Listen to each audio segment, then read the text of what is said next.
भगवान राम क्या उनके उन्हीं के उन्होंने पेटेंट करा लिया क्या?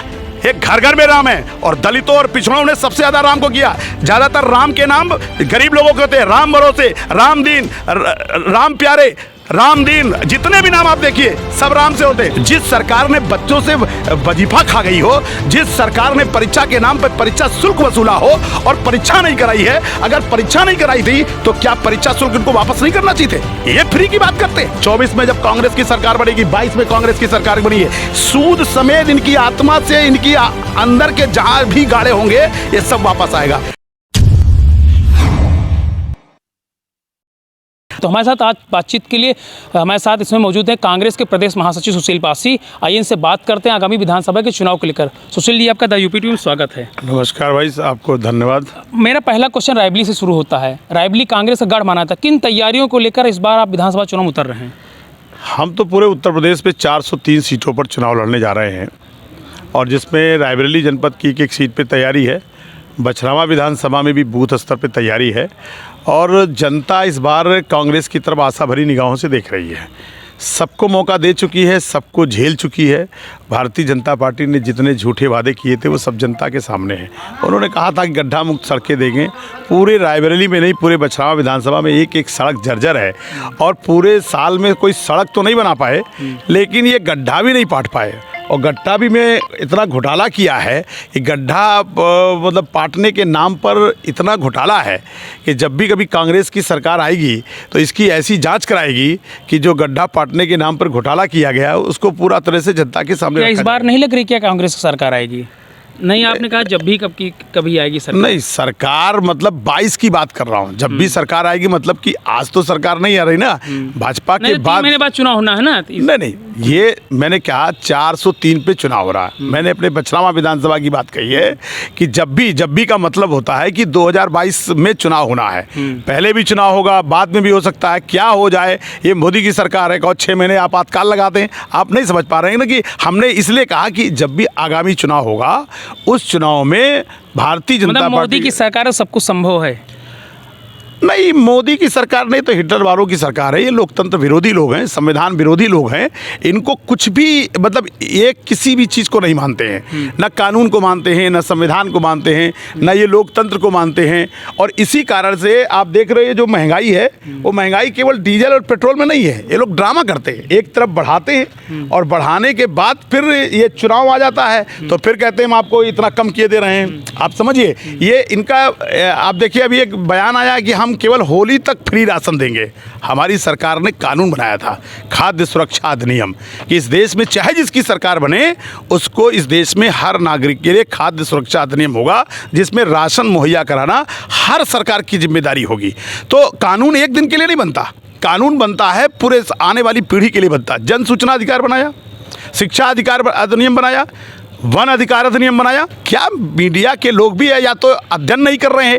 ये सरकार कोई फ्री काम नहीं कर रही है। 30 लाख करोड़ रुपया इसने विश्व बैंक से कर्जा ले लिया। शर्म नहीं आती इनको, लज्जा नहीं आती? 2014 के बाद से अब तक कितना कर्जा ले लिया विश्व के नाम से, और आने वाली बच्चों को कर्जदार बनाने का काम कर रहे हैं, ड्रामा कर रहे हैं। ये फ्री राशन देने का काम करते हैं, ये फ्री नहीं देते हैं। जितना फ्री देते हैं उससे ज़्यादा वसूलने का काम करते हैं। कोरोना काल में 143 करोड़ रुपया MB एक्ट के नाम पर वसूल लिया। मोटरसाइकिल पर चलने वाले 3 लोग अगर चले जा रहे बीमार से दे, उन्होंने बेरहम बेशरम सरकार इसने 2-2 हज़ार रुपये जुर्माना लेने का काम किया। ये फ्री देने का काम करेंगे? जिस सरकार ने बच्चों से वजीफा खा गई हो, जिस सरकार ने परीक्षा के नाम पर परीक्षा शुल्क वसूला हो और परीक्षा नहीं कराई है, अगर परीक्षा नहीं कराई थी तो क्या परीक्षा शुल्क इनको वापस नहीं करना चाहिए थे? ये फ्री की बात करते हैं। आप कैसी बात करते हैं? ये फ्री हम नहीं कहते, सरकार कहती है। ये सरकार झूठ बोलती है, छल करती है, ड्रामा करती है। मैंने पहले कहा, इसका जवाब दीजिए मुझे कि जिस देश में बच्चों की परीक्षा ना कराई जाए उसका परीक्षा शुल्क वापस करना चाहिए, नहीं करना चाहिए था? हजम कर गई है सरकार। ये बच्चों का वजीफा खा गए, गरीबों का पैसा खा गए हैं, और हमारे गरीबी के नाम पर आप 30 लाख करोड़ रुपए ले आए, डकार गए आप पैसा। आपको मालूम इस देश में कितनी लूट हुई है? और आने वाले समय में फिर बह रहा हूं, 24 में जब कांग्रेस की सरकार बनेगी, 22 में कांग्रेस की सरकार बनी है, सूद समेत इनकी आत्मा से इनकी अंदर के जहां भी गाड़े होंगे ये सब वापस आएगा। ये तो काला धन नहीं ला पाए, ये तो हमारे पर आरोप लगाते रहे ना। ये तो काला धन विदेशों में भेजते चले गए, वरना है तो श्वेत पत्र जारी कर दें कि 2014 के बाद से किसका किसका काला धन है। अगर कांग्रेस के नेताओं का है तो हम कहते हैं उसको भी उजागर करें, लेकिन चूंकि इनका ही काला धन है, लिस्ट में इन्हीं का नाम है, तो आंख का पानी मर गया है। ये गांव के लोगों को ड्रामा दिखाकर जाति धर्म की लड़ाई लड़ते लड़ते इनको यही नहीं पता कि देश अंधभक्तों से नहीं चलता, देशभक्तों से चलता है। अब लोग अंधभक्त हो गए। थाली बजाने से और ये ताली बजाने से देश नहीं चलता है। देश पूर्वांचल एक्सप्रेसवे का उद्घाटन किया प्रधानमंत्री नरेंद्र मोदी ने, कितना असर करेगा चुनाव को लेकर भाजपा? कुछ नहीं असर करेगा भाई, ये तो पहले से सब प्रस्तावित योजनाएं थी। अब इनको कुछ प्रस्तावित योजनाएं होती हैं, 9 जिलों की 54 विधानसभा की सीटें आ रही हैं उस एक्सप्रेसवे पे। ये मीडिया वाले बता रहे होंगे, उन्हीं को वोट देना होगा, ये तो वही बता रहे होंगे। मीडिया के लोग 9 जिलों में 54 विधानसभा सीटें हैं। आपको नहीं पता, आप तो सोशल मीडिया के लोग हो, नए लोग हो। आपको तो मैं सम्मान करता हूं कि गांव और किसान मजदूर की आवाज उठाते हो। इस देश में पहली सरकार है जिसने मीडिया को खरीद लिया।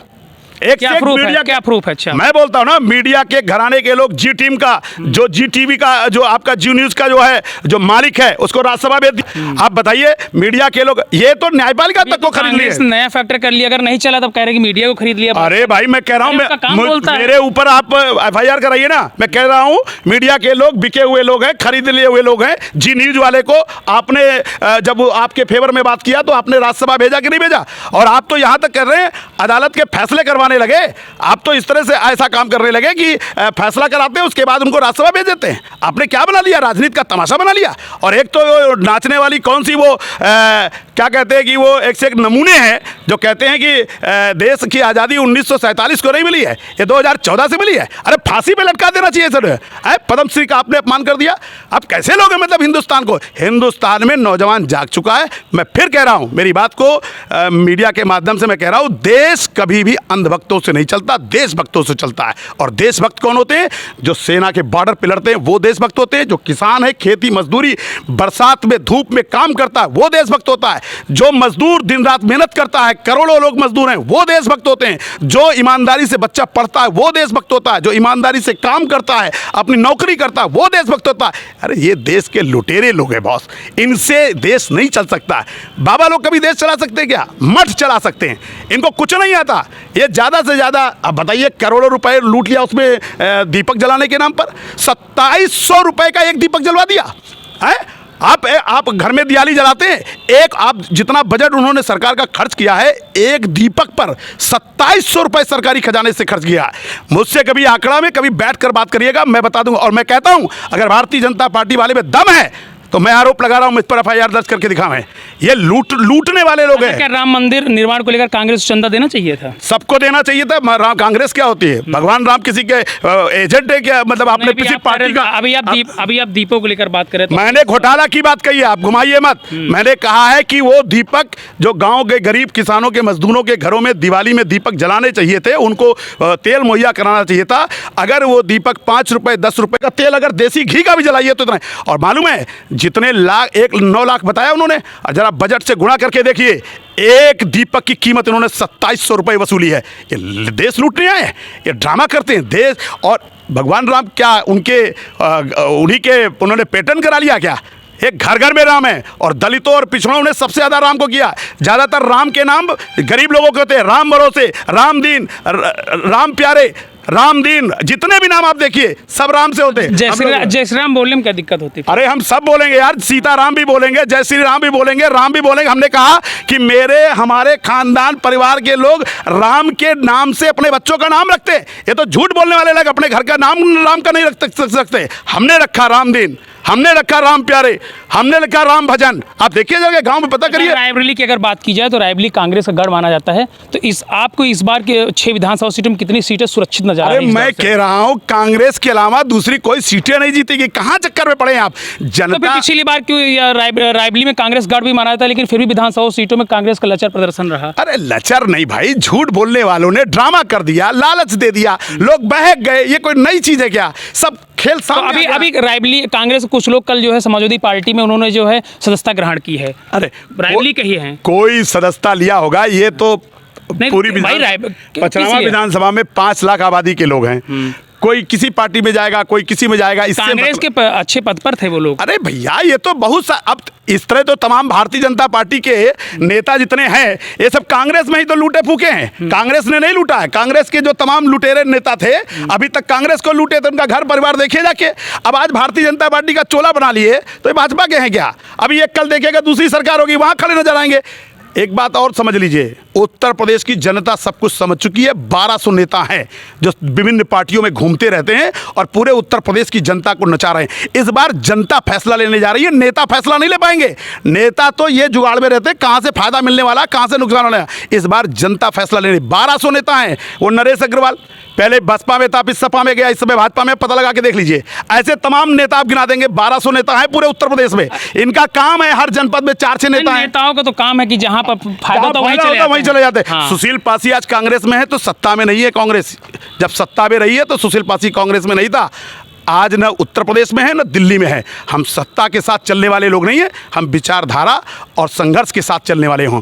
हम व्यवस्था परिवर्तन की लड़ाई लड़ने के साथ कांग्रेस के साथ खड़े हैं। अच्छा, कितनी सीटें लग रही इस बार कांग्रेस को उत्तर प्रदेश? मैं कह रहा हूं मैं सरकार बनाने जा रहे हो, आप 12 रखिए। कोई ज्योतिषी आदमी हो गया, कितनी सीटें? आप तो ऐसी बात कर रहे हो। मैं ये कह रहा हूं उत्तर प्रदेश की सरकार बनाने जा रही, क्योंकि मैं नहीं बना रहा हूं। हमने बसपा की सरकार बनाई, हमने सपा की सरकार बनाई, हमने ये भाजपा की जो झूठ बोलने वालों को जो बना दिया है, झूठे लालच दे करके जब इनको बना दिया, तो यार 89 से पहले तो कांग्रेस की सरकार रही, हमने तो कांग्रेस सरकार देखी नहीं है। तो अब जो नौजवान, जो अंधभक्त नहीं है, अंधभक्त को तो चश्मा लगा हुआ है, उसका कोई मतलब नहीं है, वो तो वही देखेगा जितना नेता बोल रहे हैं। लेकिन जो जनता है, जो बेरोजगार है, जो गरीब है, जो किसान है, जो मजदूर है, जो झुग्गी झोपड़ी में है, कोरोना काल में परेशान हुआ है, 1 रुपए की उसकी मदद नहीं हुई है और लगातार उसको लूटा गया है, वो जो 20 करोड़ की जनता है उत्तर प्रदेश की, उसने फैसला सुनाया है कि इस बार जैसे सबको बारी बारी बनाया है, 5 साल की तो बात है, अब 32 साल बाद ही सही कांग्रेस की 32 साल बाद सरकार आएगी। मेरे मित्रों, मेरे कहने का मतलब यह है कि जब सबको मौका मिल चुका है तो इसमें क्यों लोगों का पेट दर्द हो रहा है? भाई 5 साल इंतजार कर लीजिए, कांग्रेस की सरकार बनने दीजिए, चुपचाप बैठ जाना चाहिए। भाई 5 साल आपको काम करने मौका दिया ना, आपसे कुछ नहीं हो पा रहा है, आपसे कुछ हो पा रहा है क्या? जब कुछ नहीं हो पा रहा तो 5 साल इंतजार कर लीजिए। प्रतिज्ञा यात्रा कितना असर डालेगी इस बार जो कांग्रेस द्वारा निकाली जा रही है? प्रतिज्ञा यात्रा में हमारी आदरणीय प्रियंका गांधी जी ने जनता के सामने जो लोग घोषणा पत्र निकालते हैं, हमने कहा है वचन निभाएंगे। हम जनता के सामने प्रतिज्ञा कर रहे हैं। हम वो लोग हैं जो काम करने वाले लोग हैं। हिंदुस्तान में एक नारा चलता है, सारे देश से नाता है, कांग्रेस को सरकार चलाना आता है। ये पूरा हिंदुस्तान जानता है, आप भी जानते हो। अगर आप नहीं जानते हो तो उसको आप कांग्रेस का इतिहास पढ़ोगे तो आपको समझ में आएगा। सबसे पहली बात तो ये कि जैसे हमारी कांग्रेस की नेता प्रियंका गांधी जी ने कहा कि हम किसानों का कर्जा माफ़ करेंगे, तो मनमोहन सिंह ने 73,000 करोड़ माफ़ किया कि नहीं माफ़ किया? हमने कहा कि हम बिजली का बिल माफ़ करेंगे और बिजली का जो कोरोना काल के समय है और बिजली का बिल हाफ करेंगे। आप पंजाब की सरकार को देख लो, तुरंत बिजली के बिल जितने थे वापस कर दिए गए, उनको माफ़ कर दिया गया। हमने कहा कि हम 2,500 रुपये प्रति क्विंटल धान और गेहूं खरीदेंगे, तो छत्तीसगढ़ में आप चले जाइए और देख लीजिए कि सरकार जो है भूपेश बघेल की वो 2,500 प्रति क्विंटल दे रही कि नहीं दे रही। हम काम करने वाले लोग हैं, हम ही ने सब कुछ चलाया। आधार कार्ड हम ही ने बनाया, हम ही ने आवास बनाए, हम ही ने सारे काम किए। आधारशिला हमने रखी। पंडित जवाहरलाल नेहरू का जो सपना था, बाबा भीमराव अम्बेडकर जी का, सरदार पटेल का, मौलाना आज़ाद का, ये हमारे नेताओं का ये नारा था, ये देश तरक्की करे। देश मतलब देश में रहने वाले लोग, उससे देश मतलब जमीन का टुकड़ा नहीं होता, देश में रहने वाले लोगों से देश बनता है। और उसको बनाने के लिए हमारे महापुरुषों ने जो कुर्बानी दी है, महात्मा गांधी जी ने, पंडित जवाहरलाल नेहरू जी, बाबा साहब अम्बेडकर ने, सरदार पटेल ने, मौलाना आज़ाद ने, इन्होंने एक सपना देखा था कि ये देश भाईचारे से चलेगा, बंधुत्व से चलेगा। ये बेईमान आए, ये छल आए है। अभी एक और वो कौन हीरोइन है नाचने कूदने वाली, सिगरेट पीती है, दारू पीती है, वो देशभक्तों पर कितना अपमान कर दिया। आवाज़ उठाई है भाजपा वालों ने, अरे हमारी सरकार का अपमान कर दिया। कितने ज्ञात अज्ञात लाखों करोड़ों लोग कुर्बान हो गए और वो कहती है कि आज़ादी जो है 2014 में मिली है। अच्छा, कांग्रेस जो है महिलाओं को टिकट दे रही 40%, तो ये कितना असर, जो इन्होंने तुरुप का खेला, ये कितना असर? ये इक्का उक्का नहीं है। आप कैसी बातें करते हो? राजीव गांधी जी पार्लियामेंट में आपको पंचायती राज एक्ट लाए। आपको मालूम है पंचायती राज एक्ट में उन्होंने सारे देश के 33% महिलाओं को, उसमें आपने पंचायती राज में देखा कि नहीं देखा? हम ही काम करते हैं दलितों को, पिछड़ों को, महिलाओं को अधिकार देने के लिए। कांग्रेस और संविधान और लोकतंत्र के अलावा कोई नहीं काम करता। और इसीलिए इन्होंने नारा दिया कांग्रेस मुक्त भारत। ये किसी पार्टी का और नाम नहीं लेते, कहते संविधान खत्म हो जाए, लोकतंत्र खत्म हो जाए, कांग्रेस खत्म हो जाए। ये 3 चीजें केवल खत्म करना चाहते हैं, बाकी चीजें नहीं कहते। किसी पार्टी को कहते हैं ये खत्म हो जाए। और आपको लगता है कि विपक्ष में कांग्रेस सेकंड पोजीशन पे है या फर्स्ट पोजीशन पे? अरे भाई, विपक्ष में कांग्रेस ही है केवल। अब प्रदेश की बात कर रहा हूं। मैं प्रदेश नहीं, पूरे देश की बात कर रहा हूँ। प्रदेश में मैं कह रहा हूँ हम विपक्ष में हैं। 32 साल के बाद जनता विपक्ष में। सेवा किसने किया? कोरोना काल में जनता त्राय त्राय कर रही, किसने राशन किट बांटा है? कांग्रेस ने बांटा। ना बांटा हो तो बताइए। प्रवासी मजदूर पैदल आ रहे थे, भूखे प्यासे आ रहे थे, आप मुझे बताइए 1000 बसें किसने दिया था? प्रियंका गांधी ने दिया था। सोनभद्र में जो है कांड हो जाता है, वहाँ गोलियाँ चल जाती हैं, कौन जाता है? प्रियंका गांधी जाती हैं।